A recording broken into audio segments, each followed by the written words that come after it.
کیا آپ نے کبھی غور کیا ہے کہ کچھ لوگ کم کما کر بھی بہت مطمئن رہتے ہیں، جبکہ کچھ لوگ بہت زیادہ کمانے کے باوجود ہمیشہ بے چینی میں مبتلا رہتے ہیں؟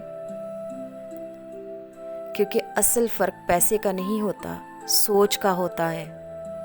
اگر ہم واقعی پیسے کو سمجھنا چاہتے ہیں تو سب سے پہلے یہ ماننا پڑے گا کہ پیسہ خود کوئی پیچیدہ چیز نہیں ہے۔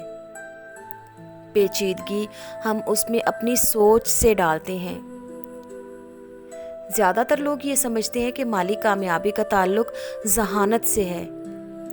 حقیقت یہ ہے کہ اس کا تعلق تو رویے سے ہوتا ہے، حساب کتاب سے تو ہے ہی نہیں۔ اگر رویہ درست ہو تو عام سی ذہانت رکھنے والا شخص بھی غلط رویے والے ذہین انسان سے بہتر فیصلے کر لیتا ہے۔ ہم سب پیسے کے بارے میں اپنی اپنی کہانیاں لے کر چلتے ہیں۔ یہ کہانیاں ہماری پرورش، ہمارے خوف اور ہمارے تجربات سے بنتی ہیں۔ اسی لیے ایک ہی جیسی معلومات دو مختلف لوگوں کے ہاتھوں میں دو مختلف نتائج پیدا کرتی ہیں۔ یہاں ایک بنیادی بات سمجھنا بہت ضروری ہے۔ دولت کا اصل فائدہ چیزیں خریدنا نہیں ہے۔ دولت کا اصل فائدہ تو اختیار حاصل کرنا ہے، اپنے وقت پر اختیار حاصل کرنا، اپنے فیصلوں پر اختیار حاصل کرنا اور دباؤ سے آزادی۔ اگر پیسہ یہ نہیں دے رہا تو وہ صرف ایک عدد ہے، دولت نہیں۔ اکثر لوگ کمپاؤنڈنگ کو نظر انداز کرتے ہیں کیونکہ یہ آہستہ کام کرتا ہے۔ جلدی نتیجہ چاہنے والے اکثر پورے سسٹم کو عدم توازن کا شکار کر دیتے ہیں۔ اسی لیے رسک کو ختم نہیں کیا جا سکتا۔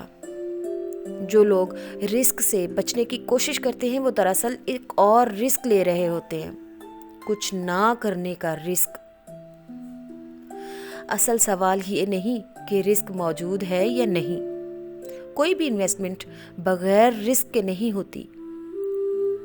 سمجھدار لوگ رسک کو اگنور نہیں کرتے بلکہ اسے سمجھ کر فیصلے کرتے ہیں۔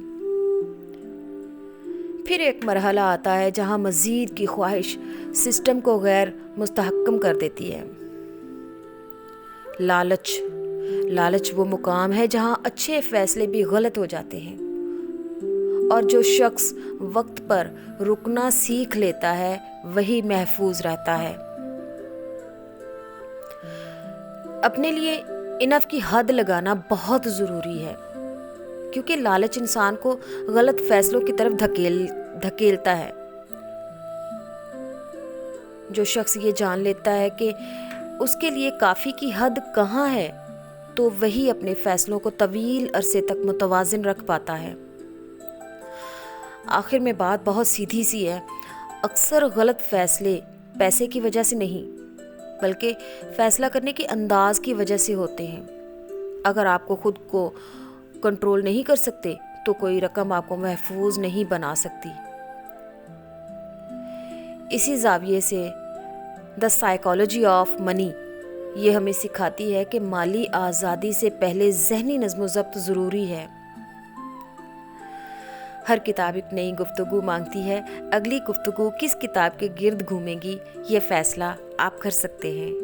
کمنٹس میں اس کتاب کا نام ضرور لکھیے تاکہ اگلی نشست میں ہم اسی کتاب پر اسی سنجیدہ انداز میں بات کر سکیں۔